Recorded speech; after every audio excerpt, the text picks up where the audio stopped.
कांदा लहानच राहतोय का? तर हा व्हिडिओ शेवटपर्यंत बघा. नमस्कार मित्रांनो, सध्या कांदा फुगवण्याच्या टप्प्यात आहे. या टप्प्यात योग्य फवारणी नसेल तर कांद्याचा आकार वाढत नाही. फुगवणी स्टेज म्हणजे कांद्याचा वाढीचा सगळ्यात महत्त्वाचा टप्पा. या स्टेजवर ही फवारणी केल्यास कांदा फुगवण्यास मदत होते. नमस्कार शेतकरी मित्रांनो, कांद्याच्या फुगवणीसाठी 48-47 हां व बोरॉन न्यू पोटॅश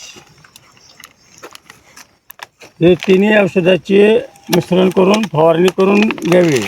48-47 हे खत कांद्याच्या मुळाची वाढ मजबूत करते, मुळे जास्त पसरते, कांद्याला जमिनीतून अन्न जास्त मिळते. हे खत कांद्याची सुरुवातीची ताकद वाढवते आणि फुगवणीच्या टप्प्यावर कांदा वाढीस मदत होते. बोरॉन सूक्ष्म अन्नद्रव्य. बोरॉन हे सूक्ष्म अन्नद्रव्य आहे, पण काम खूप मोठे करतो. बोरॉनमुळे अन्नद्रव्याची वाहतूक नीट होते आणि कांदा आतून पूर्ण भरतो. बोरॉनची कमतरता असेल तर कांदा कमजोर राहतो किंवा फाकडी बनते. न्यू पोटॅश म्हणजे कांद्याचे वजन वाढवणारा घटक आहे.